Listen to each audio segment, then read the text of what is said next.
हमारा नववर्ष है, ये हमारा नववर्ष है, क्योंकि ये जो सन है वो ईसा मसीह के जन्म से है। ऐसे ही संवत 2080 चल रहा है, ये हिंदुओं का है। और मोहम्मडन, सिख, बौद्ध, जैन, जितने भी मतांतर हैं, अगर गहराई से सोचा जाए तो ऑल वर्ल्ड, पूरे संसार में सभी महापुरुषों को इकट्ठा किया जाए तो 365 दिन साल में होते हैं। हर दिन किसी न किसी महापुरुष की जयंती जरूर होगी और उसके हिसाब से रोज कोई न कोई सन शुरू होगा, वर्ष शुरू होगी और नई वर्ष शुरू होगी। हम लोग दिग्भ्रमित हैं। रात 12 बजे जैसे ही घड़ी में बजे, फोन घनघनाने लगे, पटाखे छूटने लगे और एक दूसरे को मुबारकबाद, वैसे मुबारक शब्द उर्दू का है, मुबारकबाद देने लगे। मंगलमय, यह हिंदी का शब्द है। सभी के मंगल की कामना। तो इस तरीके से सभी लोग अपने अपने अनुसार अपने अपने मोबाइलों में, अब जब मोबाइल नहीं थे तब क्या था, कुछ लोग ये जानते भी नहीं थे कब नई वर्ष आई, तब क्या था, तब भी नववर्ष थी, लेकिन जो सच्ची नववर्ष है उसे हम नहीं जानते। यथार्थ में जिस दिन मां से जन्म होता है वो उस वर्ष को तो हम जान लेते हैं कि शारीरिक जन्म हुआ संसार से आने के लिए। एक आध्यात्मिक नववर्ष होती है जिस दिन सदगुरु से, संत सदगुरु से दीक्षा मंत्र लिया जाता है, वह भी एक नववर्ष होती है, नवजीवन भी होता है। और इसी के साथ अगर सूक्ष्म व्याख्या की जाए तो हमारे जीवन की हर श्वास, प्रकृति का हर क्षण नववर्ष है। और इस बात को गहराई से समझा जाए, केवल कहने से नववर्ष मंगलमय नहीं होती, कहने से नववर्ष मुबारकबाद नहीं होती। इसके पीछे कारण होता। हमारी प्रकृति में एक कारण कार्य की एक अटूट व्यवस्था है। एक्शन टू रिएक्शन जिसे कहते हैं, क्रिया की प्रतिक्रिया, उसे हिंदी में कहते हैं कारण कार्य की व्यवस्था। संत सम्राट सदगुरु कबीर साहब का जितना भी ज्ञान है, बोध विचार है, वो सब कारण कार्य की व्यवस्था पर अटूट बंधा हुआ है। वो इंकलाब करके कहते हैं, कबीर कमाई आपनी निष्फल कभू न जाए, कबीर कमाई आपनी निष्फल कभू न जाए, बोया पेड़ बबूल का आम कहां ते खाए। अगर अपने खेत में हमने बबूल का बीज बो दिया है और आशा करते हैं मीठे मीठे टपका खाने को मिलेंगे, मीठे मीठे आम के फल खाने को मिलेंगे, तो कैसे होगा? ये इम्पॉसिबल है, असंभव है।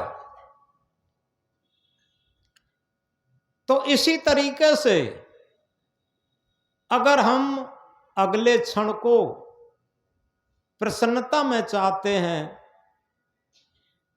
अगले क्षण को मंगल में चाहते हैं, मंगल में और प्रसन्नता में एक विधान है, एक कारण कार्य की व्यवस्था है। उसके पीछे का क्षण जो वर्तमान का क्षण है, उस क्षण के महत्व को समझें।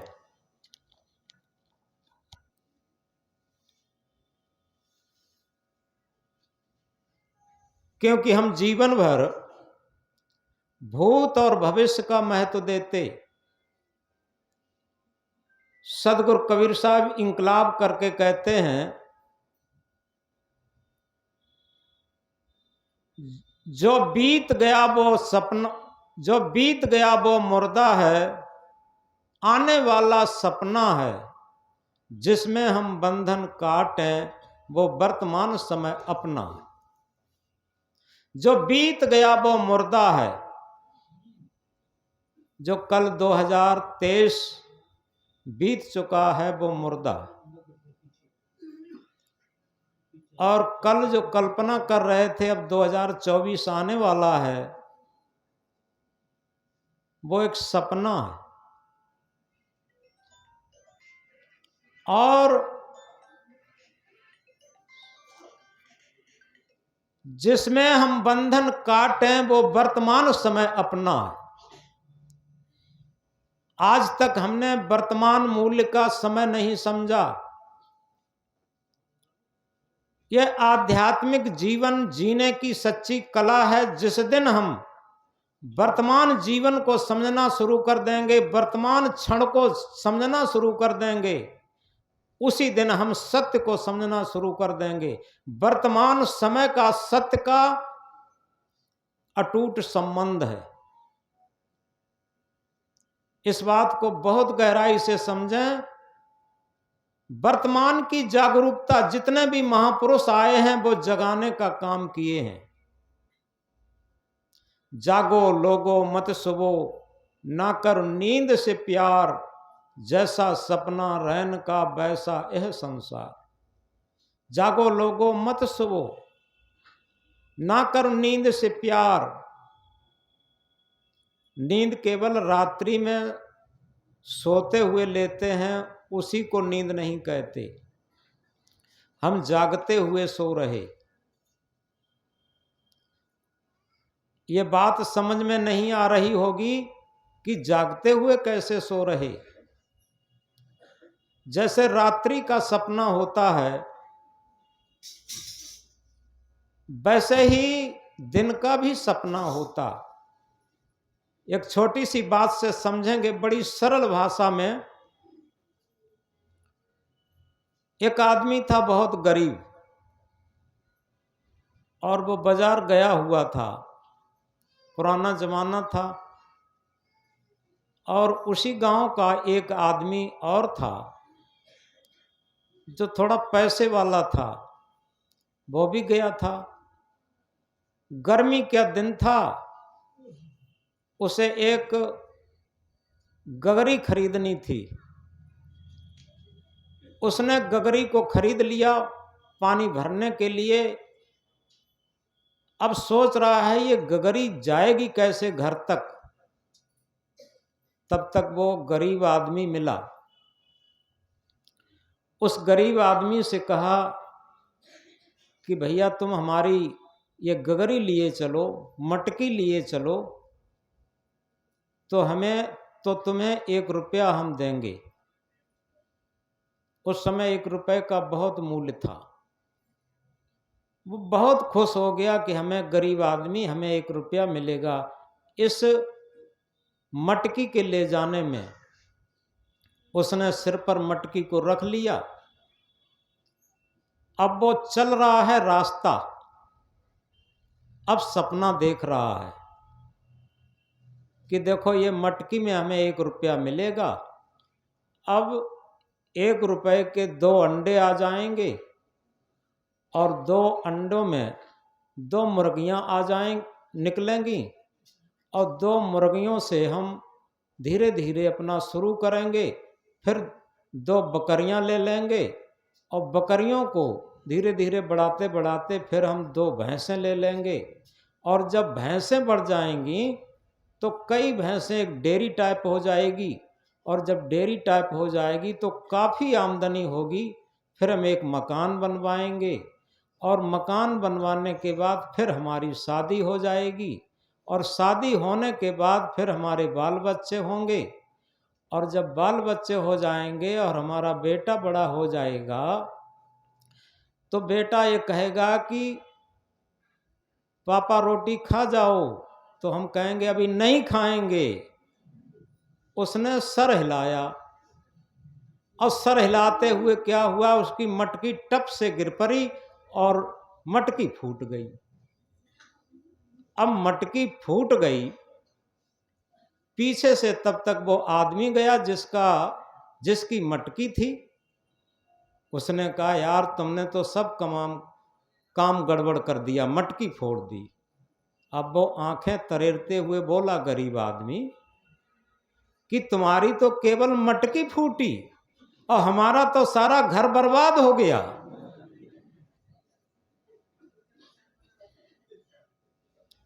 अब वो जिसकी मटकी थी वो सोच रहा है कि अरे ये कहता क्या, इसका घर बर्बाद हो गया। तो उसने पूछा तेरा घर बर्बाद कैसे हो गया, मटकी तो मेरी फूटी, तेरा घर बर्बाद कैसे हो गया। तब उसने शुरू से अपनी कथा सुनाई और वही सुनाई कि बाद में कि हम विचार कर रहे थे कि बाद में हमारी शादी हो जाएगी, बाद में बाल बच्चे होंगे और जब बच्चा बड़ा हो जाएगा तब वो कहेगा कि पापा खाना खा जाओ, तो हम सर हिला देंगे। हमने जैसे ही सर हिलाया तो मटकी गिर गई, तुम्हारी तो मटकी फूटी लेकिन हमारा तो पूरा बना बनाया घर चला गया, बिखर गया।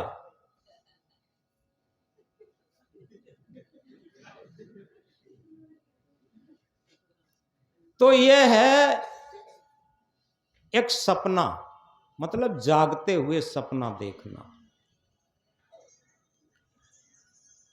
इसी तरीके से पूरे जीवन सभी लोग सपने देखते हैं। संत सम्राट सदगुरु कबीर साहब जगाते हैं, जागो लोगो मत सोवो। बड़ी महत्वपूर्ण बात है, बहुत मोस्ट इंपॉर्टेंट बात है। इस बात को अगर हम समझ लिए तो समझो वर्तमान का मूल्य समझ सकते, और वर्तमान का मूल्य समझ लिए तो हम सत्य आत्मा का मूल्य समझ सकते। क्या कि जागो लोगो मत सोवो, ना करो नींद से प्यार, जैसा सपना रैन का वैसा यह संसार। रात दिन, रात्रि की नींद तो अच्छी है, वो नींद नहीं आएगी तो हमारे शरीर का संतुलन बिगड़ जाएगा, लेकिन हम जागते हुए सो रहे, ये मानसिक संतुलन बिगाड़ रहा। और सभी बहुत हवाई योजनाएं बना रहे। जब आदमी गरीबी में था, जब लोग ज्यादा शिक्षित नहीं थे, तब किसी को टेंशन नहीं होता था। पुराने लोग यहां बहुत बैठे हैं, किसी ने टेंशन नाम भी नहीं सुना होगा, किसी को टेंशन नहीं होता था। आज हमने देखा है छोटे छोटे जो स्टूडेंट हैं, बच्चे हैं, वे टेंशन से ज्यादा परिचित हैं।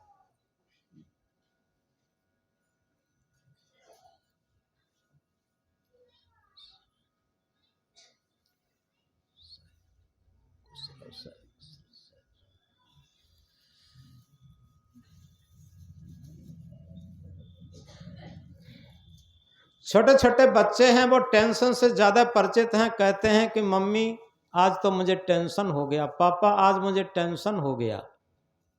अब बताओ, जब छोटे छोटे बच्चों में टेंशन होने लगा, तब इसका कारण क्या हुआ? इसका कारण यही है कि हम जागते हुए सपने देख रहे, जागते हुए नींद ले रहे और उस जागते हुए नींद में सपने देख रहे। बस सपना यह संसार लागता आए के, सपना यह संसार लागता आए के, चले जुआ में हार मनज तन पाए के। देखत सोना लगे सकल जग कांच है, देखत सोना लगे सकल जग कांच है, जीवन कहिए झूठ सो मरना साच है। यथार्थ में ये सपना संसार कब लगता? जब वृद्ध अवस्था आ जाती। जब वृद्ध अवस्था आ जाती है तो हमारा पूरा जीवन ही सपना लगने लगता और ये संसार सब सपना लगने लगता। और सपना यह संसार लागता आए के, चले जुआ में हार मनुज तन पाए के। बहुत मार्मिक बात है। जिस तरीके से एक जुआरी जब जुआ हार जाता है तब कपड़े झाड़ता हुआ चला जाता, अनमना उदास होकर के, क्योंकि सब खो चुका, सब लुट चुका, सब पिट चुका। ऐसे ही जब वृद्ध अवस्था आ जाती है तब हारे जुआरी की भांत केवल लुटे पिटे महसूस करने लगते। चले जुआ में हार मनज तन पाए के, और फिर क्या लगता? जीवन कहिए झूठ सो मरना साच है। देखत सोना लगे सकल जग कांच है, और जीवन कहिए झूठ सो मरना साच है। तब लगता है कि ये सारा संसार देखने में सोना लग रहा, लेकिन क्या है? कांच है। कांच जानते हैं? कांच में जरा सा धक्का लगा और कांच में दरार हो जाती, टूट जाता जरा से धक्के में। ऐसे ही सारा संसार है, जरा से धक्के में बिखर जाता, टूट जाता, अलग हट जाता।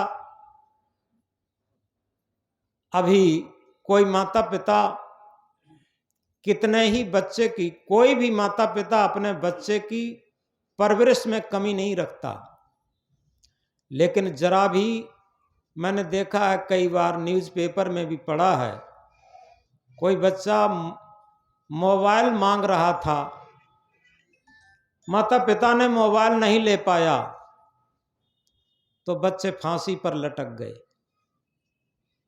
टूट गए कांच की तरीके से। और इसी तरीके से जब शादी हो जाती है और शादी हो जाने के बाद माता पिता से तुरंत बच्चे बिखर जाते हैं, क्योंकि उनकी इच्छाएं बढ़ जाती हैं। वांट्स आर अनलिमिटेड, इच्छाएं असीमित होती, और जब इच्छाएं बढ़ जाती हैं, इच्छाएं पूर्ति नहीं होती तो वो बिखर जाते, टूट जाते। जब तक उनकी आवश्यकताएं और इच्छाएं पूर्ति होती रहती तब तक तो मानते रहते। जब इच्छाएं और आवश्यकताएं पूर्ति नहीं हो पाती, उनकी मन की पूर्ति नहीं कर पाते, तब वे टूट जाते, बिखर जाते, न्यारे हो जाते, अलग हो जाते, दूर चले जाते। वैसे बड़े प्यारे लगते, सोना जैसा संसार लगता, छोटे छोटे बच्चे देखे कितने प्यारे लगते। लेकिन वही जब बड़े होते हैं, उनके अंदर जब ईगो पैदा हो जाता, अहंकार पैदा हो जाता, स्वार्थपरताएं बढ़ जाती हैं, वासनाएं बढ़ जाती हैं, महत्वाकांक्षाएं बढ़ जाती हैं, तब उनका जीवन बहुत जटिल हो जाता, कठिन हो जाता। माता पिता सर से चोटी तक ताकत लगा देते हैं, तब भी पूर्ति नहीं डाल पाते, उनकी संतुष्टि नहीं कर पाते। तो इस बात को गहराई से समझें, ये कहां से आया जो हम कह रहे थे कि हम जागते हुए सपने देख रहे, जागते हुए हम सो रहे। ये सोने की विधि ज्यादा हो गई, तो इसलिए हमें जागना है। और जाग करके क्या होता है? सबसे बड़ी बात यह है कि जब जागृत होते हैं, जागृत एक अवस्था है। जैसे अभी लोग बैठे हुए हैं, सत्संग में बैठे हुए हैं, अभी 50% जागृत हैं। 50% कैसे जागृत हैं कि अभी नहीं घर की चिंता है और न संसार की चिंता है, न मन की आवश्यकताएं कुछ धधक रही हैं, कुछ भी नहीं है। केवल यहां सत्संग में बैठे हैं और जो सत चर्चा हो रही है, सत चर्चा को सुन रहे हैं। सत चर्चा को सुनने से 50% जागृत हैं। और अगर हम सत्संग की स्थिति में हो, सत्य की स्थिति में हो, तो पूर्ण जागृत हो जाते। जैसे अगर अंग्रेजी के कोटेशन में कहें, happiness is purely subjective thing. आनंद एक व्यक्तिगत चीज है, प्रसन्नता एक व्यक्तिगत चीज है, शांति एक व्यक्तिगत चीज है, सत्य में स्थित एक व्यक्तिगत चीज है। हम जब व्यक्तिगत हो जाएं, अभी क्या है, अभी हम मन के साथ, इंद्रियों के साथ, शरीर के साथ और संसार के साथ जुड़े हैं। एक स्थिति वो आती है जब संसार से हटकर के, शरीर से हटकर के, इंद्रियों से हटकर के और मन के आयाम से हटकर के सत्य की स्थिति में जिस क्षण होते हैं, उसे कहते हैं सत्संग की स्थिति, सत्य के संग की स्थिति। और जब सत्य के संग की स्थिति आती है, तब हम पूर्ण जागृत अवस्था में होते हैं। इस बात को गहराई से समझें। और जिस क्षण हम जागृत अवस्था में होते हैं, उस वही क्षण हमारे जीवन जीने की सच्ची कला होती। सबके अंदर कुछ न कुछ कला होती। यहां पर जितने भी लोग बैठे हैं, कौन कौन सी कला में होशियार हैं जानते हैं। कोई रोटी बनाने में होशियार हैं, कोई व्यंजन बनाने में होशियार हैं, कोई कपड़े बनाने में होशियार हैं, कोई बर्तन मांजने में होशियार हैं, कोई डिप्लोमा, अच्छे डिप्लोमा प्राप्त करने में होशियार हैं,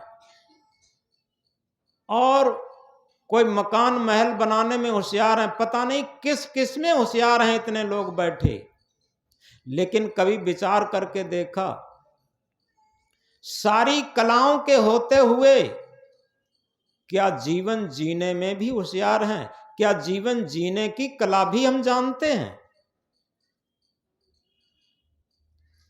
हम डॉक्टरी जानते हैं, मास्टरी जानते हैं, वकालत जानते हैं, सारी कलाएं जानते हैं, क्या नहीं जानते? लेकिन क्या जीवन जीने की कला भी जानते हैं हम? जीवन जीने में भी होशियार हैं। मन की लंपटता में, इंद्रियों की लंपटता में, मन की लोलुपता में तो होशियार हो सकते हैं। लेकिन उसके लिए सदगुरु क्या कहते हैं?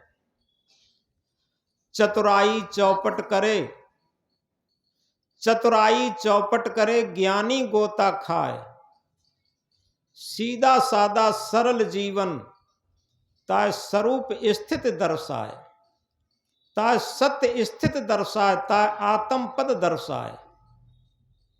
याद रखें, वहां बनावट, मिलावट, दिखावट नहीं चलेगी। ये संसार में तो सब होता है, बनावट, मिलावट, दिखावट सब चलती है। लेकिन जिस सत्य के लिए, जिस तथ्य के लिए, जिस जागृति के लिए, जिस जीवन जीने की कला के लिए, जिस सत्संग के लिए, जिस आत्म परमात्मा की स्थिति के लिए बात चल रही है, वहां पर बनावट, मिलावट, दिखावट काम नहीं करती। वहां सहज जीवन काम करता। जितनी हमारी अंदर सहजता आती जाए, जिसने पाई सहज जीवन की झलक, जिसने पाई सहज जीवन की झलक, उसकी मिट गई सकल संसार पाने की ललक। अगर हम वास्तव में सहज जीवन की झलक की स्थिति में आ जाएं, तो हमारा मन जो बेतहाशा दौड़ रहा है, आकांक्षाओं में, वासनाओं में, महत्वाकांक्षाओं में, वो दौड़ना बंद कर देगा और उसके अंदर बहुत बड़ी शक्ति आएगी। संत सम्राट सदगुरु कबीर देव, देखो जी मां साहब जा रहे का,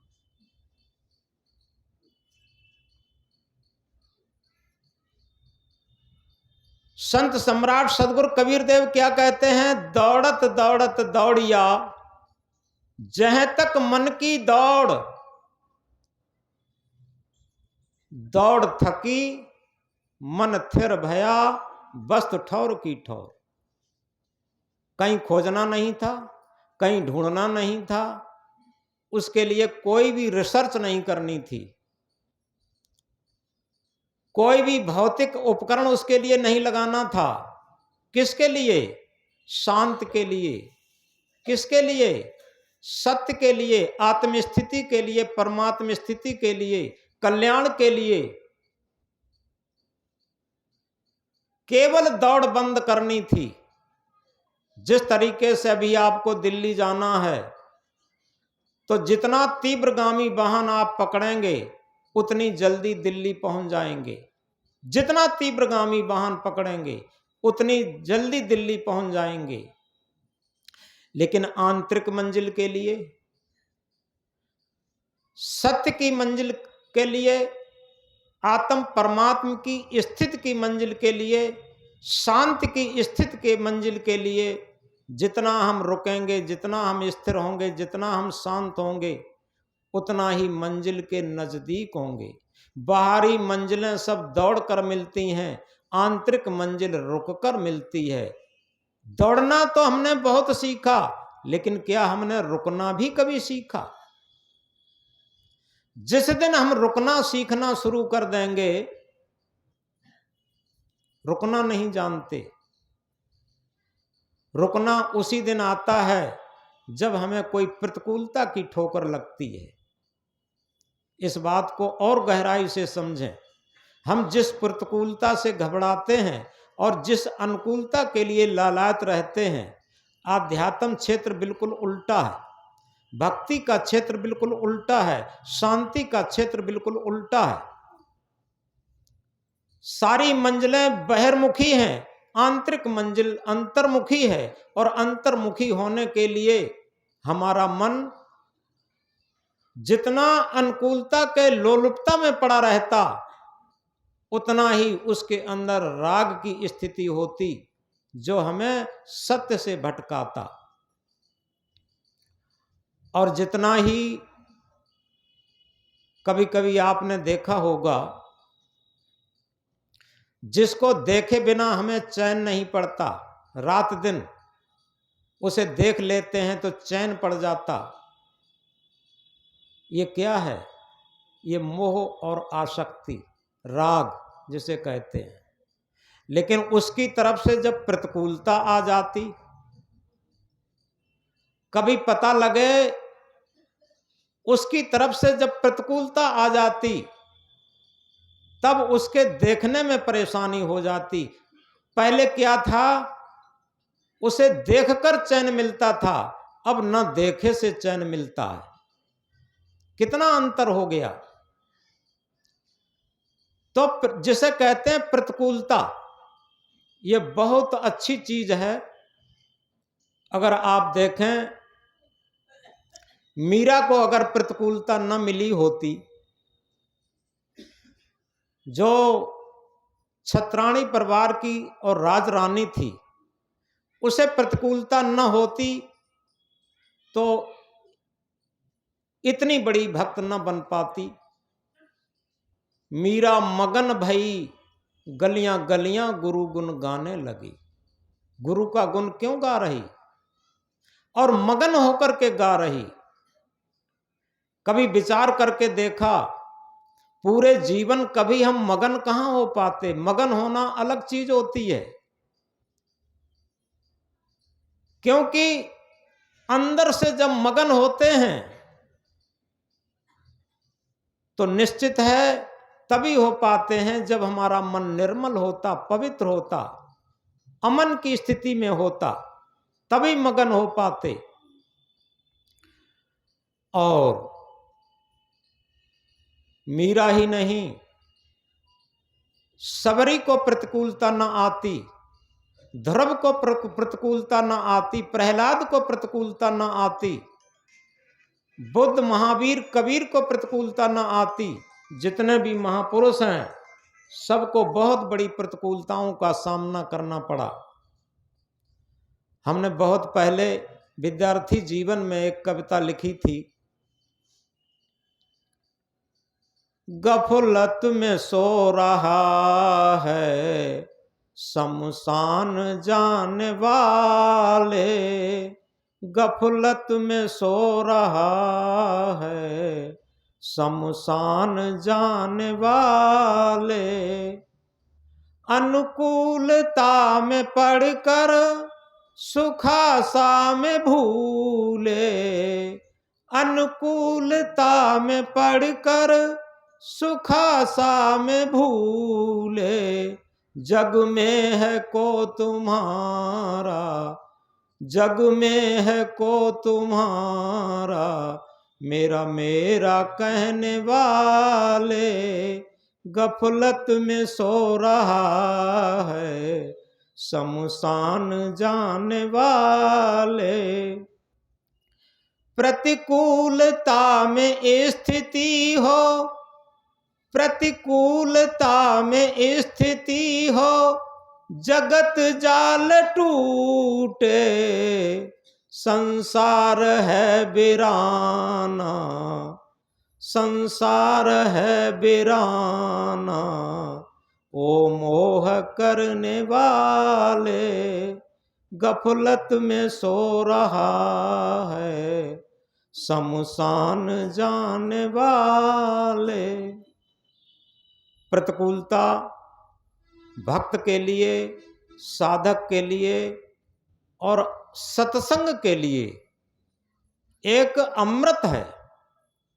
इस बात को गहराई से समझें, क्योंकि इससे क्या होता है, हमारे मन का सारा राग खत्म होकर के, और इसीलिए सदगुरु ने क्या कहा, नित खरसान लोहा गुण छूटे। बीजक में कहा है, नित खरसान लोहा गुण छूटे, नित की गोष्ठ माया मोह टूटे। नित खरसान, जिस लोहे पर काई होती है उसे हम सान पर चढ़ा दें, खरसान पर चढ़ा दें तो चमक उठता। इसी तरीके से अगर हम नित्य सत्संग करते रहें तो हमारे मन पर ये राग की, आसक्ति की, मोह ममता की जो काई चढ़ी हुई है, ये सब चमचमाक जाएगा हमारा मन। और सबसे बड़ी बात यही है कि जितना हमारा मन चमकीला होगा उतना ही सत्य के निकट होगा, और जितना ही मन हमारा गंदा होगा, देखो रामायण की चौपाई क्या कहती है, निर्मल मन सोई जन मोह पावा, मोह कपट छल छिद्र न भावा।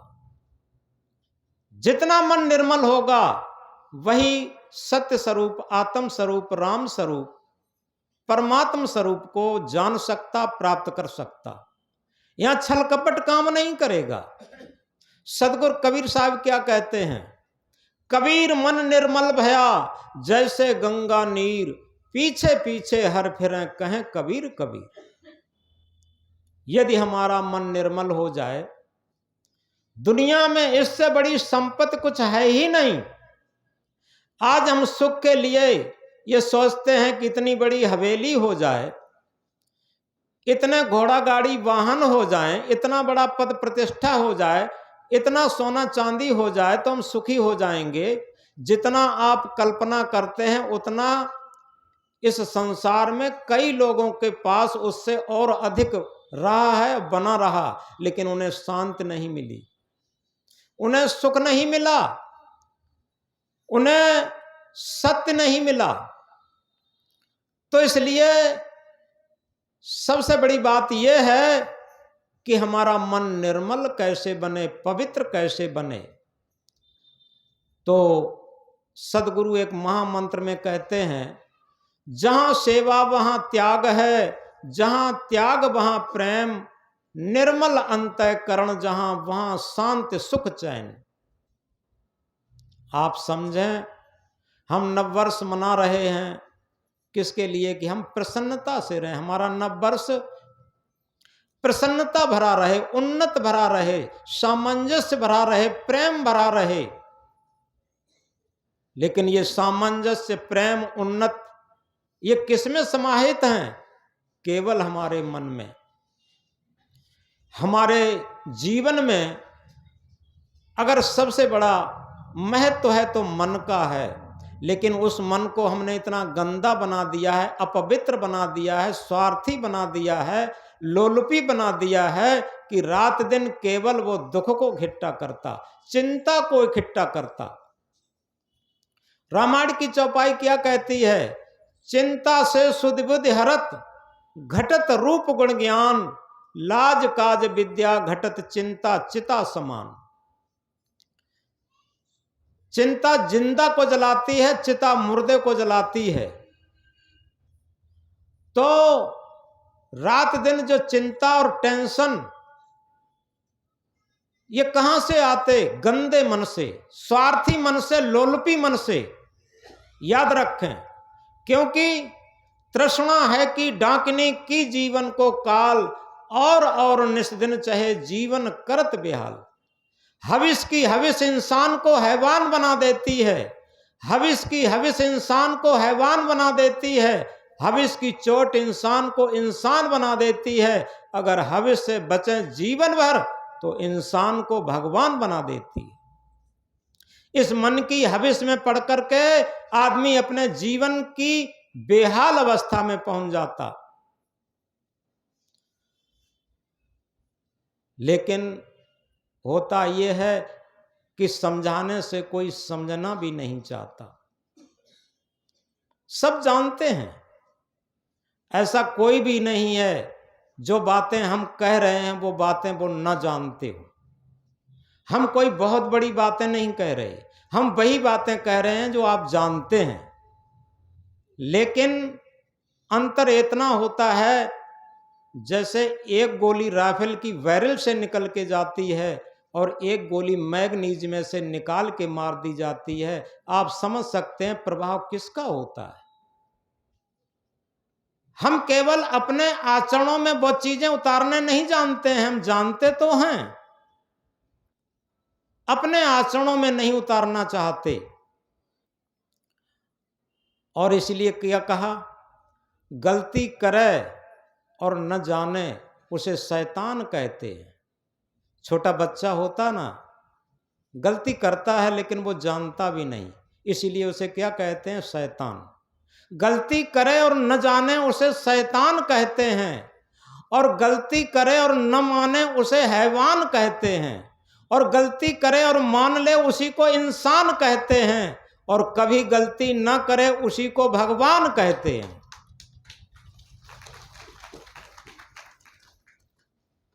तो इस तरीके से ये नववर्ष आज हम संकल्प दिवस के रूप में मनाना चाहते हैं। इस बात को गहराई से समझें, ये केवल खीर पूड़ी खाने के लिए नहीं है। हम मानव हैं, थोड़ा जागृत हों और संकल्प लें। संकल्प हो हमारा, इंसान हम बनेंगे।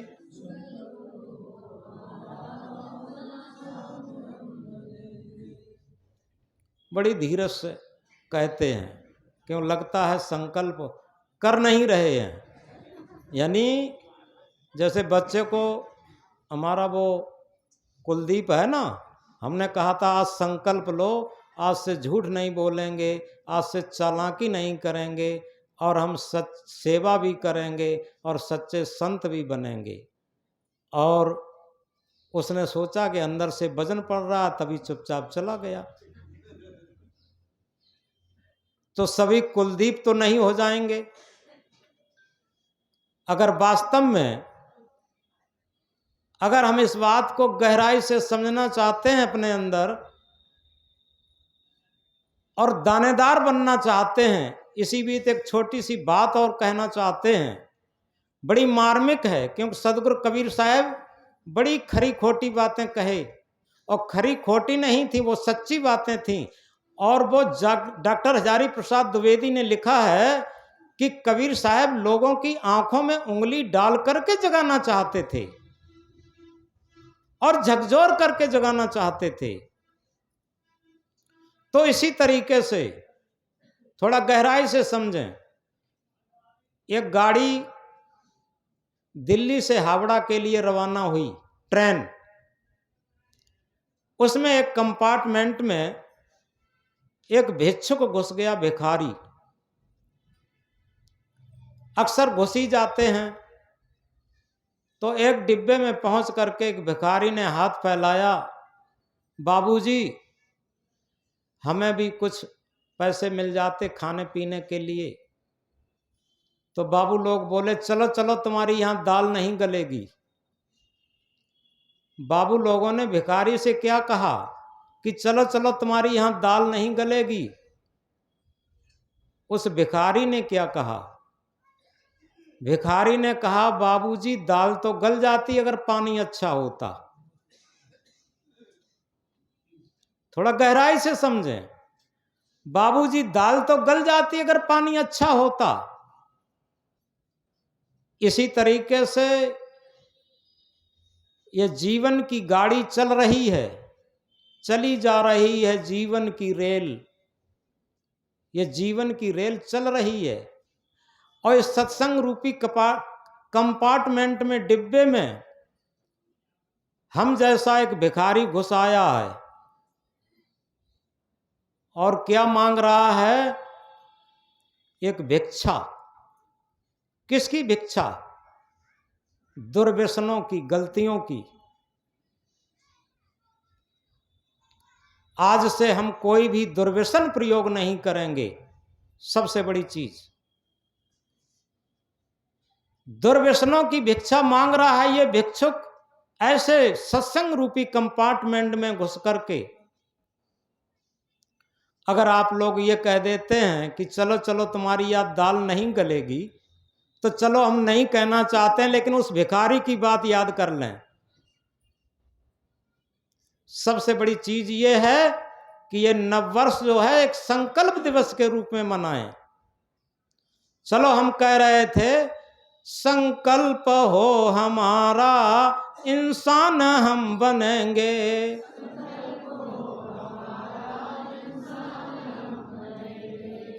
हमारी माताएं इसमें आगे हैं। इसमें शायद ही कोई माता हो जो दुर्व्यसन प्रयोग करती हो, और इसीलिए इनकी आवाज भी तेज है। पुरुष वर्ग में दुर्व्यसन ज्यादा करते हैं, उनकी आवाज भी धीमी है। संकल्प हो हमारा इंसान हम बनेंगे।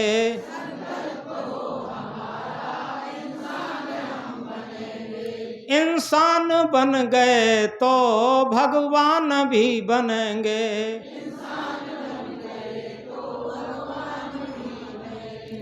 इंसान बन गए तो भगवान भी बनेंगे।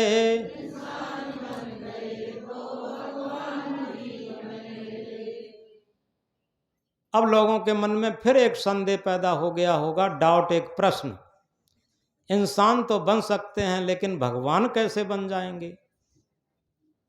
सच बात यह है कि इंसान ही भगवान बना जब बना तब। जिन्हें हम राम कहते हैं, जिन्हें हम कृष्ण कहते हैं, जिन्हें हम महावीर कहते हैं, जिन्हें हम ईसा मसीह कहते हैं। ईसा मसीह का देखा, गरीबों को चुपचाप मदद कराते थे रात में, समझे ना। जिन महापुरुषों को आज हम भगवान मानते हैं, वो सब इंसान से ही भगवान बने, और वो तभी बने जब वो इंसान बन गए तब। और जब तक हम इंसान न बन पाए तब तक। सबसे बड़ी दुर्भाग्य की बात तो है, हिंदू के घर में जन्मे हिंदू हो गए, मुस्लिम के घर में जन्मे मुस्लिम हो गए। ईसाई के घर में जन्मे ईसाई हो गए, पारसी के घर में जन्मे पारसी हो गए, यहूदी के घर में जन्मे यहूदी हो गए। ऐसे ही जिस जिस मत मतांतर में जन्म लेते गए, जिस जिस जात पात में जन्म लेते गए, वही हम अपने को मानते गए। लेकिन कभी विचार करके देखा, इंसान के घर में जन्म लेने के बाद कोई इंसान न बन पाया आज तक। और जब तक इन सारे दीवालों को तोड़ करके और हम सच्चे इंसान नहीं बनेंगे, तब तक निश्चित है हम किसी भी मार्ग में आगे नहीं बढ़ सकते। जिसे हम नववर्ष मनाने जा रहे हैं और सोच रहे हैं कि आगे भविष्य में हमारा नववर्ष सुनहरा हो और अच्छा हो, वो तभी होगा जब हम सच्चे इंसान बनना शुरू कर देंगे तब। तो इसके लिए एक छोटा सा पद बहुत सुंदर, अपने मन को सही रखने के लिए।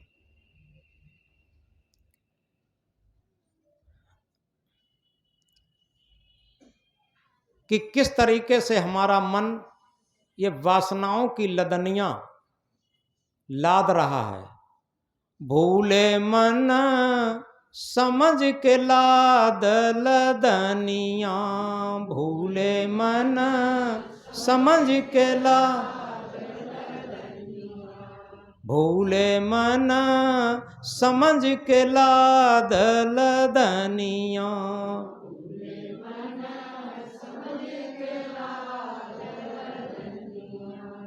थोड़ा लाद बहुत मत लाद, थोड़ा लाद, थोड़ा लाद बहुत मत लाद, मत लाद। टूट जाए गर्दनियां, भूले मन समझ के लाद लदनियां।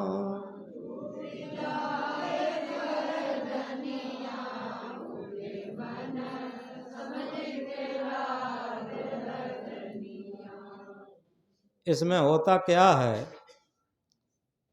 एक शिक्षक विद्यार्थी से कह रहा था, ज्यों तिलमाही तेल है त्यों चकमक में आग, तेरा साईं तुझ में जाग सके तो जाग। अब जब विद्यार्थी ने रट लिया तो विद्यार्थी अध्यापक की तरफ हाथ उठाने लगा। अध्यापक ने कहा सुनाओ, तो विद्यार्थी अध्यापक की तरफ से हाथ उठा के कह रहा है कि तेरा साईं तुझ में जाग सके तो जाग। और इसी तरीके से ये भी है, कौन सा, भूले मन समझ के लाद लदनियां।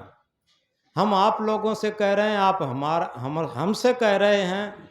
अब सबसे बड़ी चीज तो ये है कि अपने से जब कहना शुरू हम करें कि हमारा मन भूला है, जब तक अपने, ये बातें तो सब जानते हैं, मैं पहले कह चुका, लेकिन सबसे बड़ी बात यह है क्या हम अपने मन को समझ के कह रहे हैं, अपने मन की गलतियों को देख रहे हैं, अपने मन के विकारों को देख रहे हैं। तो इस तरीके से जब अपने मन को देखेंगे तो आज से ही हमारा मन जागृत होकर के और सत्य की स्थिति में आएगा। तो क्या कहा, थोड़ा लाद बहुत मत लाद, थोड़ा लाद बहुत मत लाद, टूट जाए गर्दनियां, भूले मन समझ के लाद लदनियां।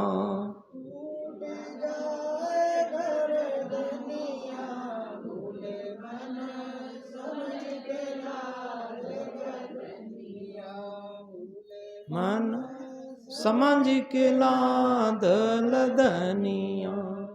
प्यासो होए तो पानी पी ले, प्यासो होए तो पानी पी ले, आगे देश निपनिया, समझ के लाद लदनिया भूले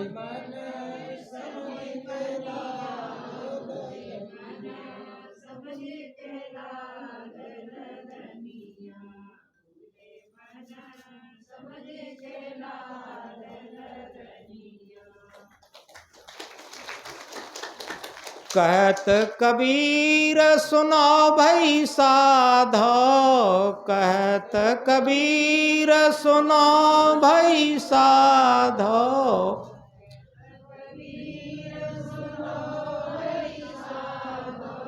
काल के हाथ कमनिया भूले मन समझ के लाद लदनिया।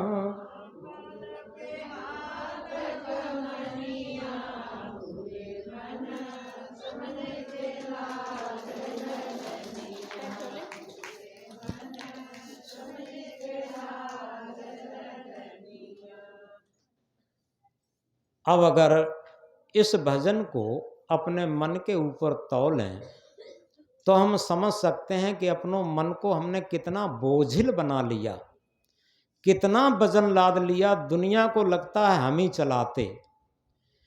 एक सबसे बड़ा अहंकार होता है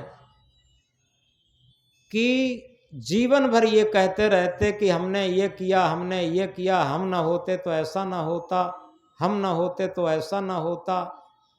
ये सबसे बड़ा अहंकार और सबसे बड़ा बंधन है। इस बात को समझें। चाहे हम गृहस्थी में हैं, चाहे हम विरक्ति में हैं, जहाँ भी हैं, ये समझें कि हम जितना बड़ा पद है उतने ही बड़े हम सेवक हैं। और जितने भी परिवार में सदस्य हैं, सबका अपना अपना नसीब, अपना अपना भाग्य होता। कोई भी मालिक ये घमंड न करे कि हम ही परिवार को चलाते हैं। इस बात को और गहराई से समझें। सारी लड़ाइयों की जड़ यही होती है कि सबको ये अहंकार रहता है कि हम न करें तो ये नहीं होगा। ऐसा कुछ नहीं, ये प्रकृति का विधान है। बड़े बड़े नेताओं को देख लीजिए, बड़े बड़े महापुरुषों को देख लीजिए। यहाँ बड़े बड़े राजे महाराजे आए, आज वो नहीं हैं। आज भी सारा देश, सारा विश्व चल रहा है। बड़े बड़े मंत्री, संतरी, राजा महाराजा और ये सब राष्ट्रपति, प्रधानमंत्री आए और सब एक एक करके चले जा रहे हैं। लेकिन फिर भी सब देश, सब राज्य और सारा विश्व चल रहा है। ऐसे ही सब चलता रहेगा। केवल हम ये समझें कि हम अपने मन को कब सुधारेंगे। सबसे बड़ी चीज ये है कि हम सारे दुर्व्यसनों से दूर कब होंगे। अपने मन को निर्मल बनाने का, पवित्र बनाने का, निरहंकारी बनाने का कब काम करेंगे। जितना जिसका मन अहंकारी होगा उतना ही उसका मन बोझिल होगा। और उसी को सदगुरु कबीर साहब कहते हैं कि भूले मन समझ के लाद लदनिया। हम इतने कुसंस्कारों की लदनियां लाद रहे हैं कि वर्तमान में ही इतने चिंतित, टेंशन में और दुखी हैं, और भविष्य में चिंतन और टेंशन में दुखी रहेंगे। तो इसलिए सबसे बड़ी चीज ये जो हम कह रहे थे, कारण कार्य की व्यवस्था, उस बात को गहराई से समझें कि आज जिसे हम वर्तमान में बैठे हैं, तो ये वर्तमान समय अपना है जिसमें हम सारे बंधन काट सकते, अपने मन को निर्मल बना सकते, अपने जीवन को पूर्ण जागृत कर सकते और अपने अंदर जीवन जीने की कला को उतार सकते।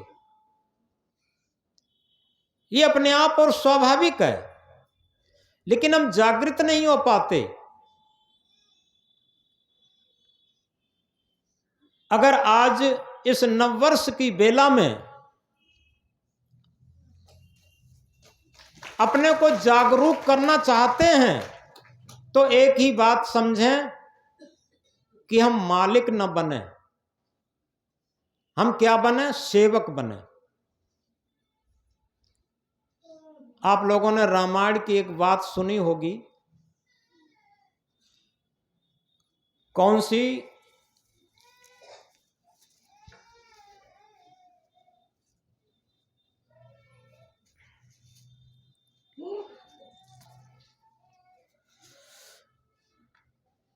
कि जब राम लंका पर विजय प्राप्त करके अयोध्या में आ गए थे और राजगद्दी ग्रहण करने को थे, तो सबसे पहले हनुमान से कहा कि भाई हनुमान, सीता को लाने में तुम्हारा सबसे बड़ा योगदान है और रावण को मारने में सबसे बड़ा तुम्हारा योगदान है, तो सबसे पहले तुम अपना पद कोई नियुक्त कर लो, तुम्हें सबसे पहले पद हम देते। तो हनुमान ने क्या कहा था कि नहीं प्रभु, हम कोई भी पद नहीं लेंगे। राम ने क्या कहा कि अगर तुम पद नहीं लोगे तो हम राजगद्दी नहीं लेंगे। तो हनुमान खड़े हो जाते हैं, अगर आप देना चाहते हो, देना ही चाहते हो, तो हमें 2 पद चाहिए, 1 पद नहीं चाहिए। तो राम ने कहा कि 2 पद ले लो, कौन से तुम पद लोगे? तो हनुमान उठते हैं और चल कर के राम के दोनों पैरों पर अपना एक एक हाथ रख देते हैं और कहते हैं ये दोनों पद मुझे चाहिए। इसी तरीके से हम याद रखें, हमारे जीवन के 2 पद हैं। राम कौन है? जो घट-घट रमैया राम है, ये राम है। और इन राम के 2 पद हैं, भौतिक और आध्यात्म। इस बात को गहराई से समझो। और हनुमान कौन है? जिसने अपने मान को हन दिया हो, ऐसा मन, ये मन ही हनुमान है। और इसने जब ये सच्चा राम का भक्त होता है, घट-घट रमैया राम का भक्त बनता है, तो अहंकार रूपी रावण को ये मार करके और सत्य रूपी सीता को लाने में इस हनुमान का सबसे बड़ा योगदान रहता। इस बात को गहराई से समझें। अगर जिसके मन का अहंकार दमन हो जाए, मर जाए, वो हनुमान। और वो 2 पद चाहता है, कौन से? भौतिक पद और आध्यात्म पद। ये आत्मा की भक्ति। क्योंकि आत्म आवाज पर जिसका मन काम करने लगा, वो सच्चा राम का भक्त हो गया और वो सच्चा हनुमान हो गया। घट घट रमैया राम जो है, घट घट में रमने वाला। क्योंकि जिस हर घट में रमने वाले राम और उसकी स्थिति को, जो उसकी स्थिति है सत्य स्थिति, और मन ही उससे जोड़ता है और मन ही उससे तोड़ता है।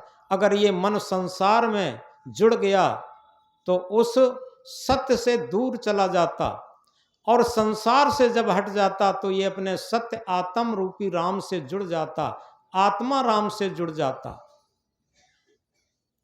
तो इसलिए सबसे बड़ी चीज ये है, इस बात को आज हम इस नववर्ष पर संकल्प दिवस के रूप में जो मना रहे हैं, उसमें ये समझें कि हम अपने मन को किस तरीके से रखें, अपनी आत्मा की आवाज पर रखें।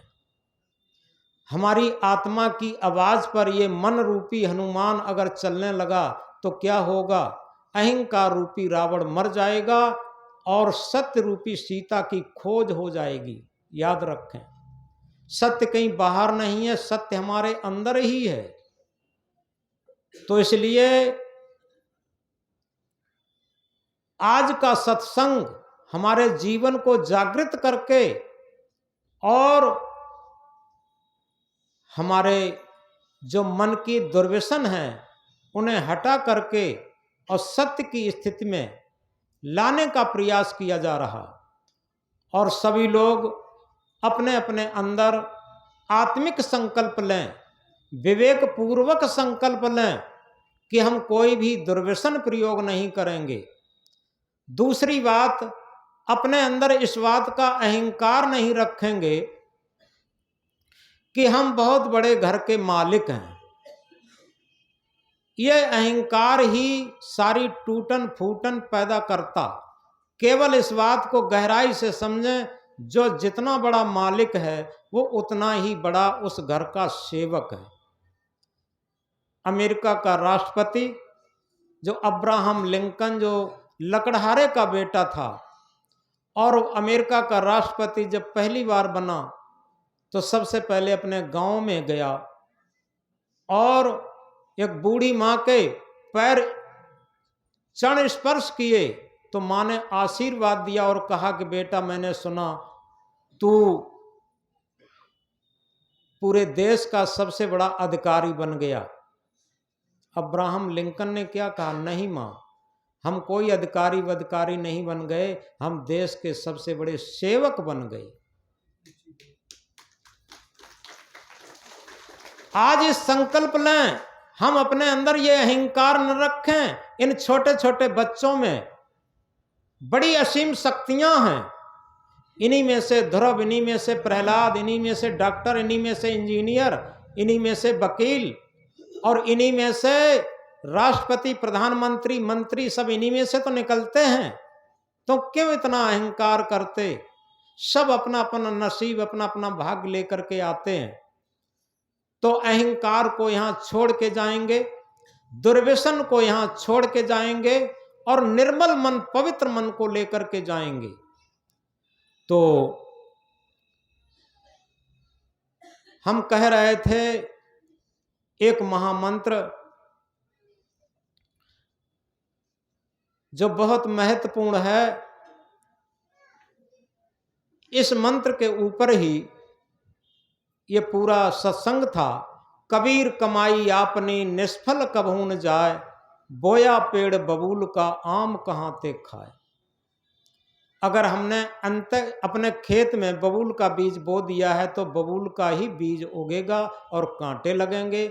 आम का बीज बोया है तो आम का वृक्ष उगेगा और हमें मीठे मीठे फल खाने को मिलेंगे।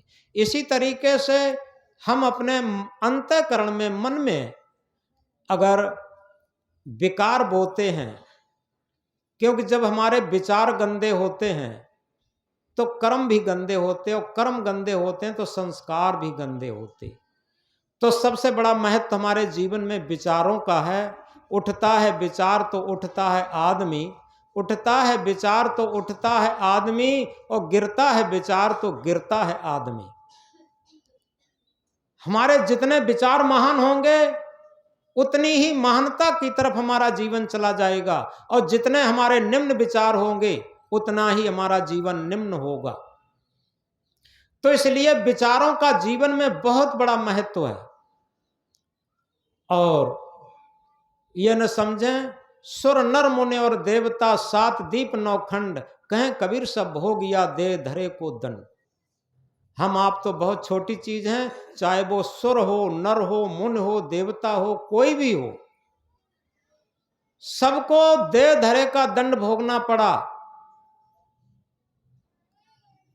कर्मगत टारा ना टरी, मुन वशिष्ठ से पंडित ज्ञानी सोदिक लगन धरी, और सीता हरण मरण दशरथ को वन में विपत पड़ी। इसलिए हम याद रखें, संक्षेप में क्या, ज्ञान की बहुत बातें न जानते हो कोई बात नहीं, हम बहुत अच्छे भजन गायक कलाकार न हो कोई बात नहीं, हम बहुत अच्छा प्रवचन न कर पाते हो कोई बात नहीं, हमें लोग भक्त संत साधक गुरु न कहते हो कोई बात नहीं, लेकिन क्या है सबसे बड़ा मंत्र, श्रम तो करता नहीं फल की करता चाह, श्रम तो करता नहीं फल की करता चाह, क्या मंजिल मिल जाएगी बिना चले ही रहा।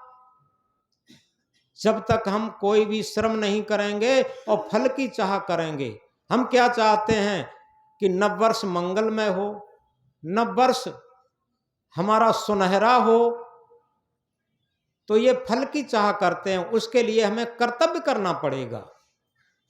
क्या कर्तव्य?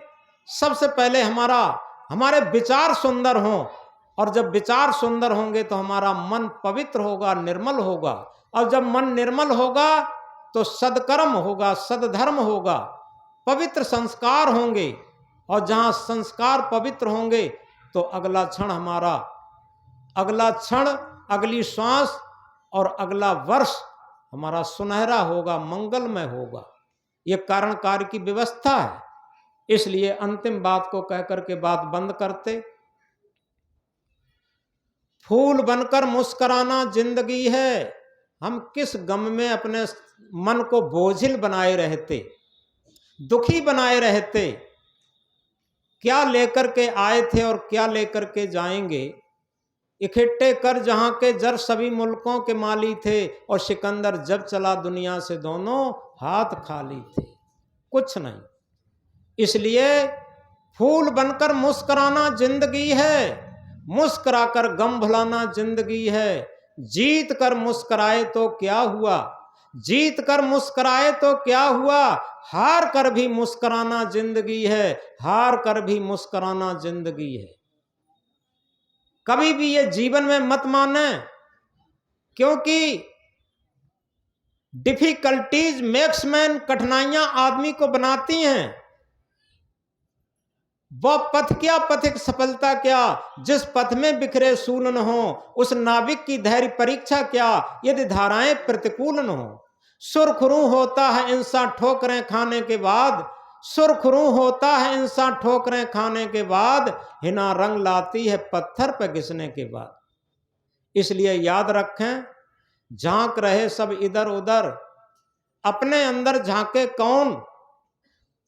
झांक रहे सब इधर उधर, अपने अंदर झांके कौन। दुनिया सुधरे सब चिल्लाते, निज को आज सुधारे कौन। दुनिया सुधरे सब चिल्लाते, निज को आज सुधारे कौन। पर उपदेश कुशल बहु तेरे, पर उपदेश कुशल बहु तेरे, निज पर आज विचारे कौन। पर उपदेश कुशल बहु तेरे, निज पर आज विचारे कौन। हम सुधरेंगे जग सुधरेगा, हम सुधरेंगे जग सुधरेगा, इतनी सी बात विचारे कौन। तो इस तरीके से आज इस नववर्ष की बेला में आप जितने लोग बैठे हैं, ये एक परमात्मा का विराट स्वरूप है। आप अपने को कतई ये न माने कि हम परमात्मा स्वरूप नहीं हैं। अंतिम मंत्र को स्मरण करेंगे, अहम शुद्ध चैतन्य ज्ञान स्वरूपम, अजरहम अमरहम अखंडम अनूपम, अहम शुद्ध चैतन्य ज्ञान स्वरूपम, अजरहम अमरहम अखंडम अनूपम। देखो, सबसे बड़ी बात बता दें, देह को मैं मानना सबसे बड़ा ये पाप है। देह को मैं मानना सबसे बड़ा ये पाप है। सब पाप इसके पुत्र हैं, सब पाप का ये बाप है।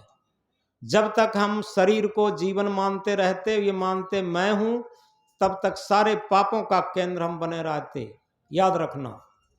और जिस दिन हम मान लेते हैं कि हम शुद्ध चेतन हैं, ज्ञान स्वरूप हैं, अजर अमर अखंड अविनाशी हैं, ये शरीर तो 5 तत्वों का है, प्रकृति का है, हड्डी मांस का पुतला है, ये हमारे रहने का एक मकान मात्र है।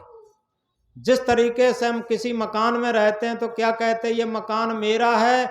आज तक कोई नहीं कहा कि हम मकान है। बताओ, कोई ये नहीं कहता कि हम मकान है। क्या कहते हैं, ये मेरा मकान है। मेरा मकान, मेरी कोट, मेरी पैंट, मेरी शर्ट, ये हमसे हमेशा अलग रहते। इसी तरीके से ये मेरा हाथ है, ये मेरा पैर है, ये मेरा सिर है, ये शरीर मेरा है, हम शरीर नहीं है। याद रखें ये अंतिम बात कि शरीर को मैं मानना सबसे बड़ा ये पाप है, और सब पाप इसके पुत्र हैं, सब पाप का ये बाप है। जब तक जो शरीर का लोलुपी, मन का लोलुपी, इंद्रियों का लोलुपी स्वार्थी है, तब तक सारे पापों का केंद्र बिंदु बना रहता, कुछ संस्कारों का केंद्र बिंदु बना रहता। और जिस दिन हम अपने को ये जानना शुरू कर देते, ये मानना शुरू कर देते कि अहम शुद्ध चेतन ज्ञान स्वरूपम अजर हम अमर हम अखंडम अनुपम। हम जागना शुरू कर देते, जिस दिन ये जानना शुरू कर देते हैं उसी दिन से हम जागना शुरू कर देते हैं कि हम शुद्ध चेतन हैं, ज्ञान स्वरूप हैं, अजर अमर अखंड अविनाशी हैं। इस शरीर के अंदर जो ड्राइविंग सत्ता है, सत्य सत्ता है, आत्मा है, वही हम हैं। तो इस विवेक की, इस विचार की बात को, इस सत्संग की बात को हम धारण करें। धारण करे तो धर्म है, नहीं तो थोथी बात। धारण करे तो धर्म है, नहीं तो थोथी बात। सूरज हो गए तो दिवस है, नहीं तो काली रात। अगर हमने धारण कर लिया तो धर्म हो गया, अन्यथा झूठी बात। जिस तरीके से सूरज उदय हो गया तो दिन हो जाएगा, अन्यथा काली रात रहेगी। इसलिए जो बातें कही हैं उन्हें हम धारण करें, क्योंकि कहा है action speak ladder than words. कर्मों की धुन शब्दों से ऊंची होती है। Character is the transcription knowledge into action. ज्ञान का क्रिया में बदलना ही आचरण है। सदगुरु कबीर साहब ने कहा है, करनी करे सो पूत हमारो, कथनी कथे सो नाती, रहनी रहे सो गुरु हमारो, हम रहनी के साथी। हम अपने अंदर रहनी में उतारने का प्रयास करें। यही सदगुरु की तरफ से ये इंकलाब है और सब लोगों से आज ये संकल्प दिवस के रूप से मनवाया गया है नववर्ष। और सभी लोग हृदय से इसे संकल्प दिवस के रूप में मना करके और अपने जीवन को शुद्ध बुद्ध बनाएं, अपने जीवन को जागृत करें, अपने जीवन जीने की कला सीखें। और उसी के अनुसार आज से हम जागृत होकर के जीवन जीने की कला के द्वारा अपने जीवन को जीना शुरू करेंगे तो हमारा जीवन सार्थक होगा। अगला क्षण, अगली श्वास और अगला दिन, अगला मास, अगली वर्ष सब सुनहरे होंगे और मंगलमय होंगे। इन्हीं शब्दों के साथ वाणी में विराम देते हैं। बोलो सद्गुरुदेव की।